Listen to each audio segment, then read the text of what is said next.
What's up, everyone? This is Tatum. I'm back with another episode of Off the Wall, where today I'm going to be discussing one of my favorite albums I have in my collection. This is the first album I'm actually talking about of this artist, which is crazy because it's the biggest fucking artist of all time. Elvis, like no. For those that's new to my channel, Off the Wall is my segment where I take, some of my records from my collection and just talk about what they mean to me and why they're in my collection and things of that nature. So today I'm going to be talking about Michael Jackson's Bad. Bad is my favorite Michael Jackson album, period. I know before you guys get in the comments, I know it's probably not his best album. I know people love Off the Wall. I love Off the Wall too. I know people love Thriller. I love Thriller too. Bad just sounds like, to me, it just sounds cooler than all his other albums. Like, I think it's his best production. I think just because of the time and after it's mixed very well. I think everything hits very perfect, like the snares, the drums, the bass guitars, the electric guitar. Everything sounds crisp on this album. And look, man, he got on the black, bro. Like, he got on the black leather. Like, he just looks cool. Like, this is the coolest Michael right here. Like, this is the Michael that I probably first seen. It's also Michael Jackson and Quincy Jones' last album they made together, and I think they went out with a fucking bang. Like, to imagine, like, you got to follow up Off the Wall and Thriller, which is like the biggest album of all fucking time in the history of music that's ever been invented. But I think they did a great fucking job with this follow-up. And look at it, man. Just the back of it. It's just dope, man. He didn't even want to do artwork for this album. Like, he didn't want to take no pictures. Like, while they were shooting the Bad video, he was like, he kept stalling and stalling for days. And he's like, Mike, we got to get this cover down. And he was like, okay, let's just do it. And the photographer took a couple shots. And he was like, okay, that's enough. And the first one was, he had like this lace, he basically had like a lace mask over his face, and the head of Sony was like, that will not be the album cover of this album. But so they changed this. As you can see, he really didn't give a shit. Like, he's just like, cool, like, I'm bad, motherfucker. But I'm gonna put this record down. I'm just gonna go over a couple songs and why I love the record, and yeah, that's it. All right. So Bad came out. What year Bad came out? Yeah, it came out in 1987. The album sold over 2 million copies in his first week.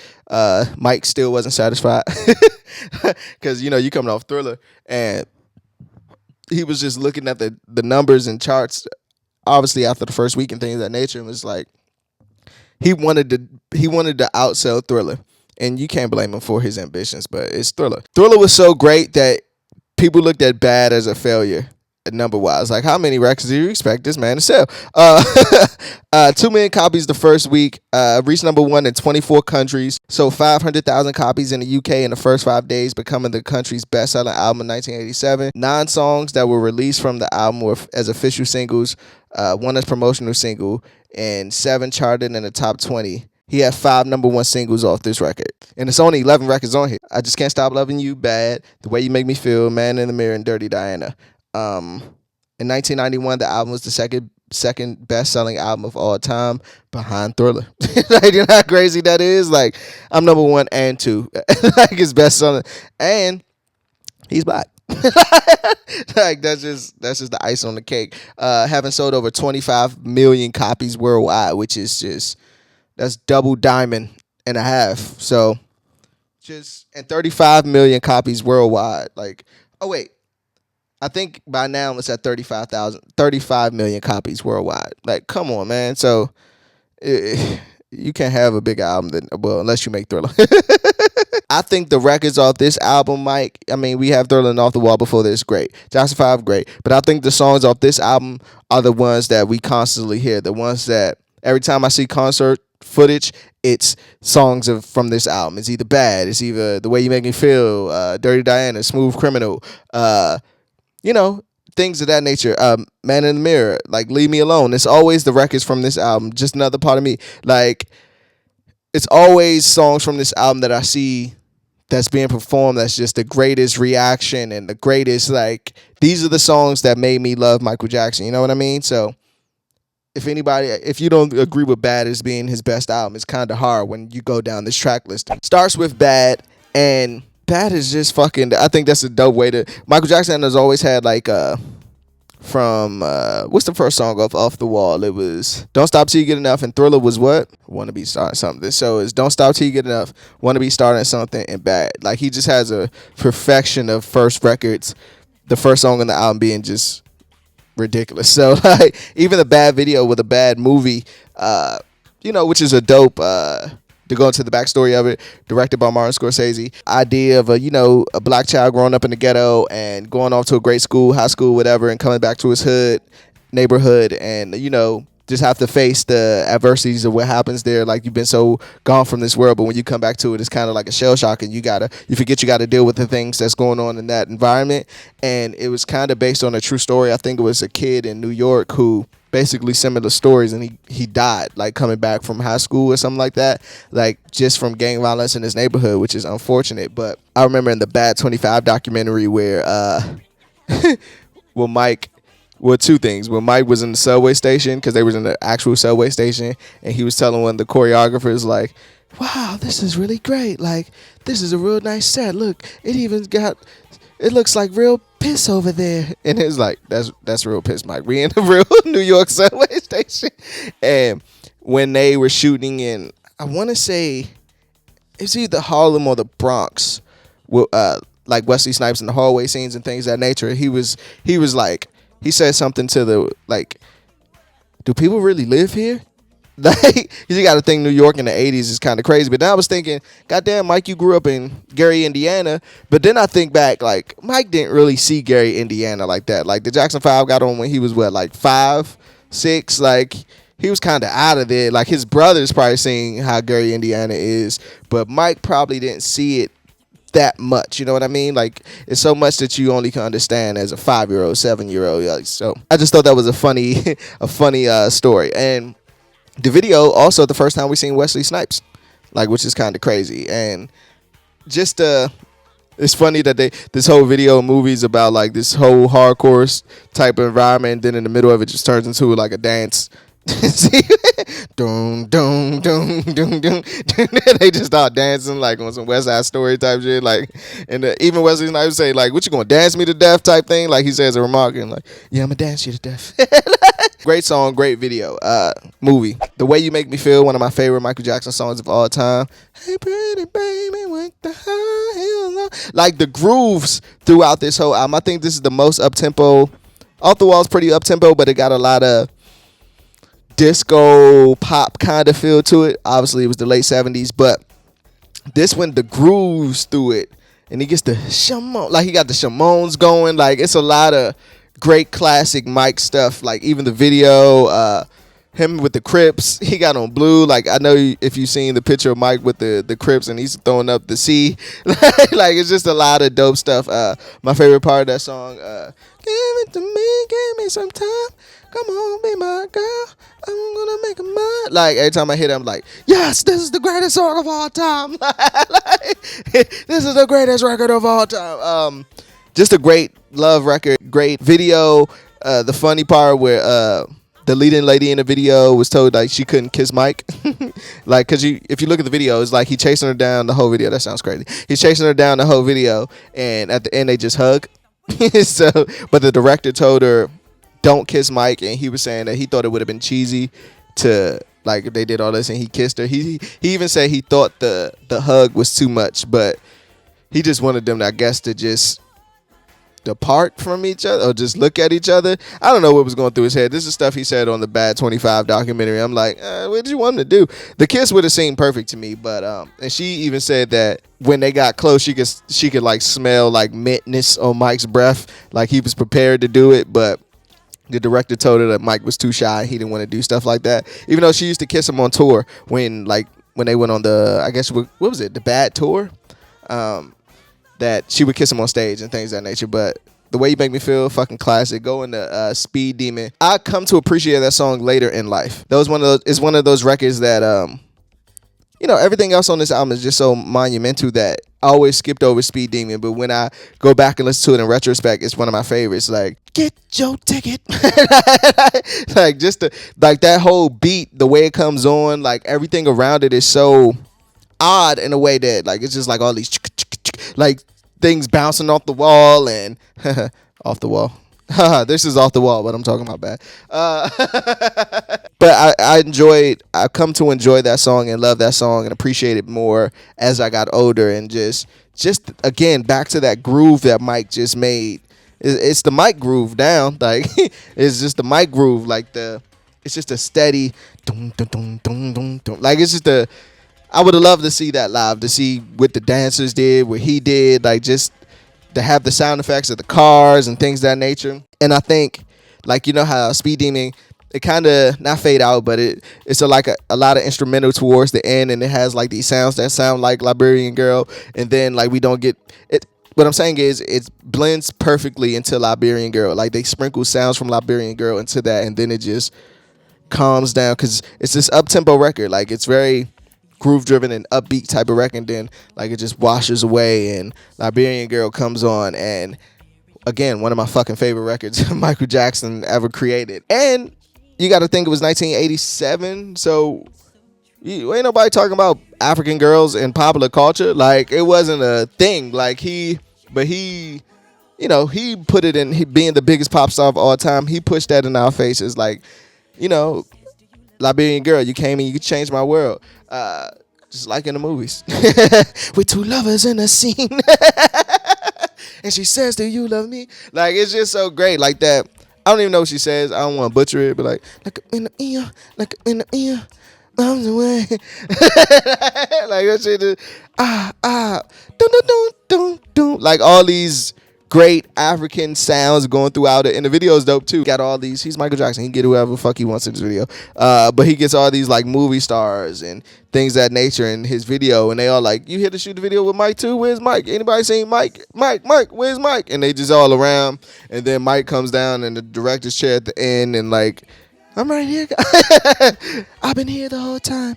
I just thought that was one of my favorites on the album. Just Good Friends. I think, yeah, that's the Stevie Wonder record. Yeah, the Mike and Stevie Wonder record. Going back to it, there's another one I had to learn to appreciate over time.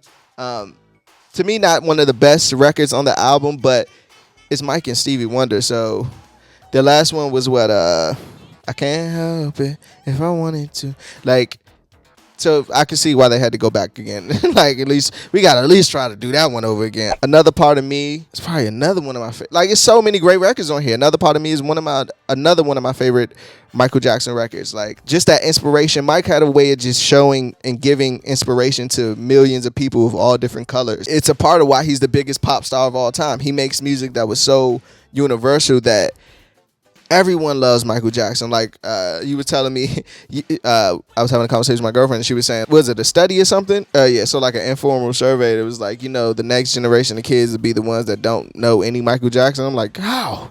How they don't know Mike? What are we doing as parents? But just another Part of Me. Like I said, another great inspiration record. It's just, we're taking over. This is the truth. Like, I just love the flow, this is our message. Like, people were passing out to this song. Like people just fainting. Get them out the crowd. Thousands of people in the back, like dying. You and nosebleeds, still passing out. Michael Jackson on stage doing It's Just Another Part of Me. And my favorite part is like that's just Jesus Christ. It's fucking Michael Jackson, man. Man in the Mirror. Another amazing record. I think, can you tell me who wrote Man in the Mirror? Saida. She wrote that song, and she was like begging Quincy to like, you gotta listen to the song I wrote. You gotta listen. Like, he was like, I'm having dinner with blah blah blah right now. You're interrupting. This is like, and she's like, no, but listen to this record. I wrote this record, and like, you gotta just listen to it. And Quincy heard it and went ape shit and was like, oh yeah, we giving this to Mike. like, and she said she just wrote that. Like, she just got inspiration one day to write that record, and the rest is history. Like, I think that's one of Michael Jackson's staple records. Again, it's putting myself in your shoes. Like, I'm staring at the man in the mirror. I'm asking to make a change, and no message could have been any clearer. If you want to make the world a better place, take a look at yourself and make a change. There's nothing more you can say. Na na na. That's why they just went to a na na na na na na. Like, it wasn't even no more words in the hook besides that. It was like, we got to just let that sizzle on your spirit. Like, I just thought, Man in the Mirror, fucking great. I Just Can't Stop Loving You, featuring her again. And originally it was supposed to be Whitney Houston it was supposed to be a duet with Michael and Whitney Houston, but Clive Davis was like, we don't want to overexpose Whitney.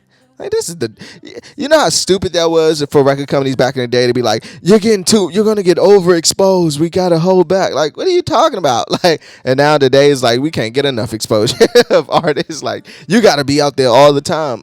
But I think with Whitney, that would have been like a monumental thing, like in the history books. But even without her, I think the song is amazing in itself. Saida, she says when she was recording it, she was like singing with her eyes closed and things of that nature. Like, 'cause, you know, it's one of those songs. And while she's singing, Mike just throwing popcorn at her in the booth. And Quincy couldn't see Mike. And she was like, you gotta stop playing. This is like studio time. There's a lot of money being wasted. And she's like, you don't see Mike just hit me with popcorn while I'm trying to sing my heart out. Just thought that was a cool story to go along with that. And it was the first single off the album. And I can see, can you imagine hearing that and like, oh, Mike Fall and all kind of thing? Like, even though it was a number one record and people hearing that, it's like, nah, he can't come with nothing else after that. And then he just dropped all bangers after that off the album. I mean, that's still a banger, but he just started hitting you in your head with shit. Great record. That leads into Dirty Diana, which is, Diana is one of those records that, again, this is one of the records I would love to have seen live. If any viewers watch this, if you've seen Mike perform live, just leave a comment. Let me know how that experience was. But Dirty Diana is one of those, that guitar solo in there. So Steve Stevens played that guitar solo on there. That's just a memorable, unforgettable guitar solo on there, which took the song to a whole nother freaking level of amazementness. Like, Dirty Diana is another one that's just like, how, bro? He went into Dirty Diana to Smooth Criminal, which is probably one of the greatest music videos, movies, Moonwalker you could imagine in your life. Like the lean, the lean, man. Like, it's just, Annie, are you okay? Are you okay? How can you, if you feeling down and Smooth Criminal comes on and you still down, something wrong with you. Like, if you just don't, you've been struck by, like, you just can't. I'm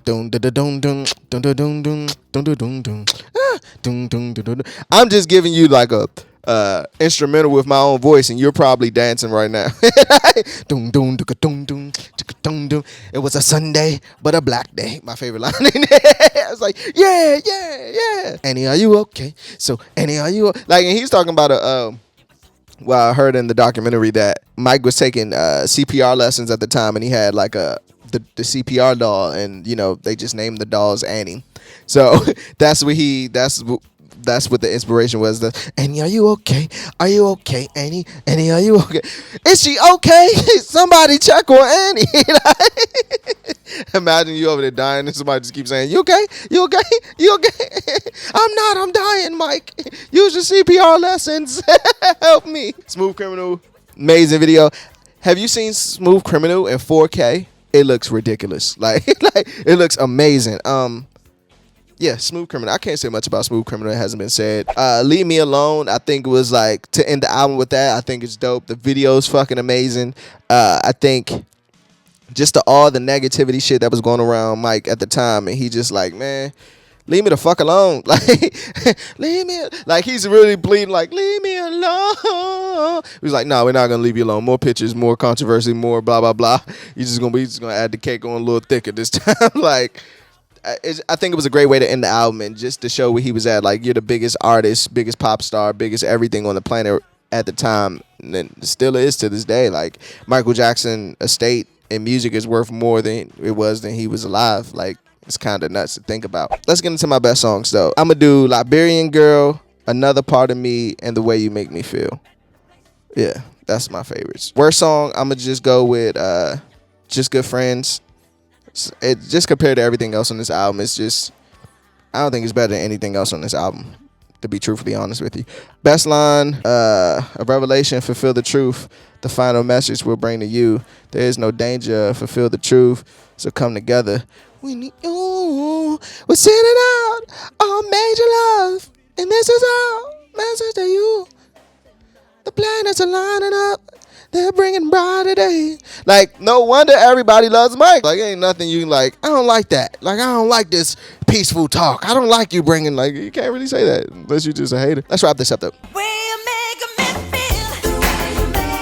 Again, And recap, closing, whatever you want to call it, Bad is my favorite Michael Jackson album. For everything, the way I just fanned out doing this over here. Say no. Bad is my favorite Michael Jackson album just because I think the songs on here are stronger than the previous two albums or any album he's put out. Like, I know I love Off the Wall, I love Thriller, but the songs on Bad is just too many haymakers back to back to back. It's like you get up and you just knock the fuck back out.